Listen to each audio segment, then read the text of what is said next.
Huh?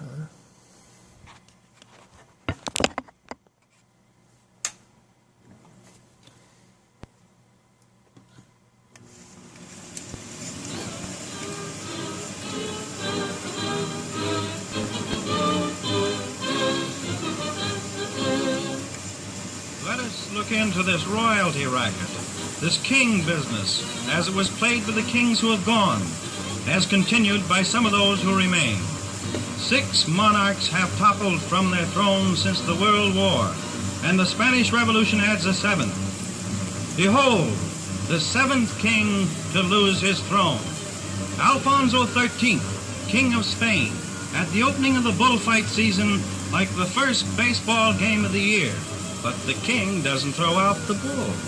To a fanfare of trumpets, the toreadors march bravely to salute His Majesty, occupying with Queen Victoria the royal box. The fight is on. The bull leads with a jab. They spar for an opening. The bull breathes hard, but the queen is bored. At it again. Crowd's gone wild. Oh boy, looks like a knockout.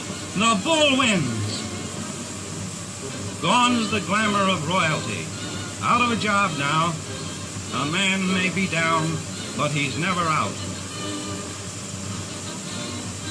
He may talk himself back to the throne yet.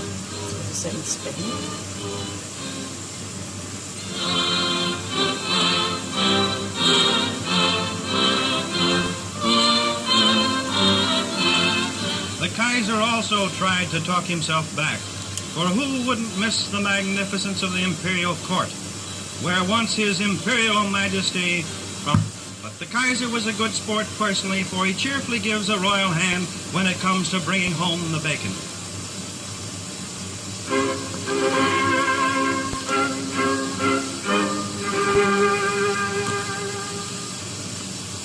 If there is pathos in the fall of the Imperial William, pitiful indeed was the fate which befell his cousin, the late Tsar, last of the Romanovs. Autocrat though he may have been,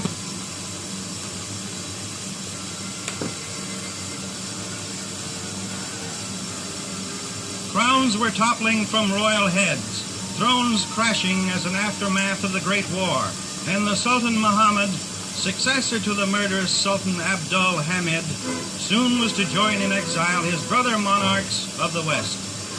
And so the Turks, the terrible Turks, very businesslike, took the Sultan for a ride.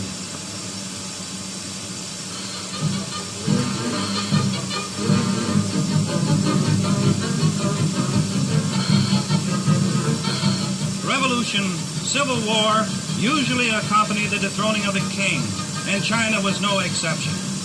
Here was one of the last strongholds of the doctrine of the divinity of kings. Having disposed of her boy emperor, China is still in a ferment, for rapacious generals seized the reins of power with the downfall of the monarchy, and the struggle for freedom goes on. Students of history believe that even in China, the day of royalty has passed forever. But until the smoke of battle clears and a new China emerges, homeless refugees must flee the zones of battle, the fire and sword, a straggling, pitiful mob of mothers and babes seeking shelter in the barren countryside. To receive such pathetic aid as the poverty of the country will permit, scraps of food, the first you would perhaps think so. This is days. 1927, 1930.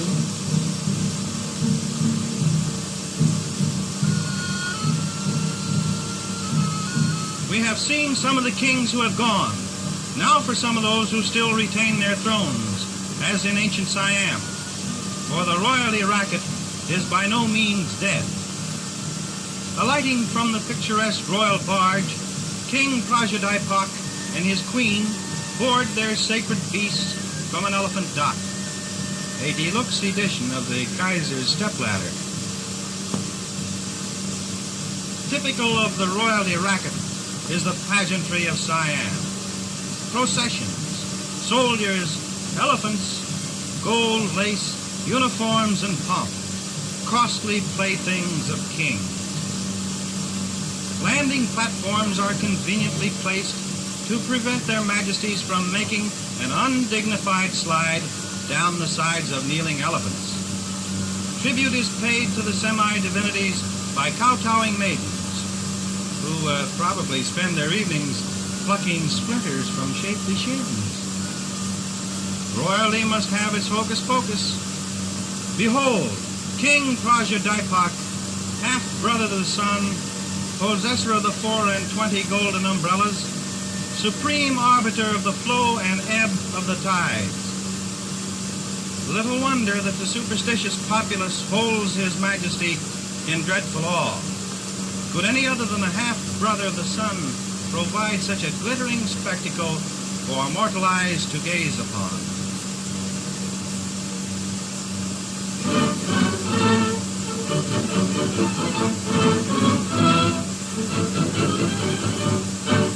East or west, a king is still a king, and we find a carpet of royal rugs laid for the royal feet of Victor Emmanuel III to tread upon. Vic is a popular king, well established on his throne. Italy likes him, for tremendous crowds greet him everywhere, and the soldiers pledge their loyalty with stilettos.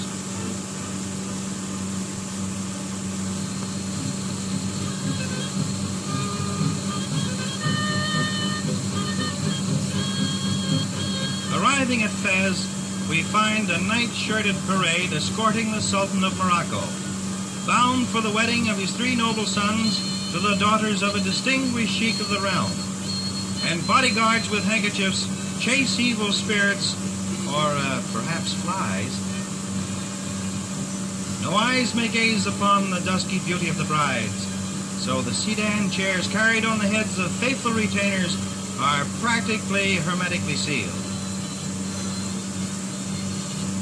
Mounted on their horses, awaiting the coming of the brides, the bridegrooms and their best men likewise conceal their nervous blushes.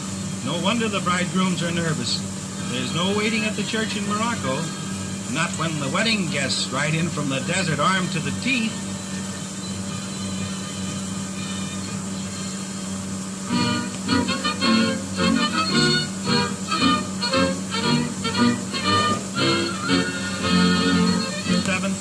Father of the present King George is seen engaged in one of the few official duties left, even in those days, for the rulers of democratic England.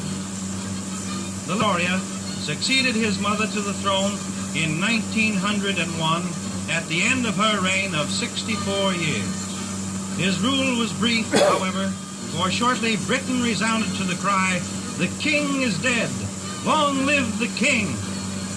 And usual is far, far from home and fireside, the guest of a savage king, Buanatamba II, possessor of the 24 goats, second cousin of the moon, and patron of the royal court dancers. And the royalty racket goes merrily on, though in this Prince of Britain, this Prince of good fellows, we find one who would, perhaps, escape from it if he could, but meets it with a smile when he can't.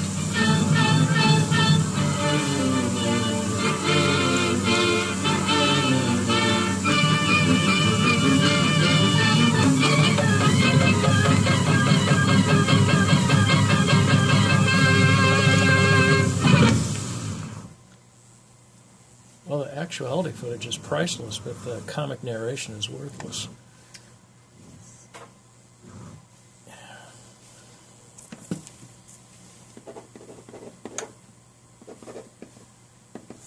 Fun, huh?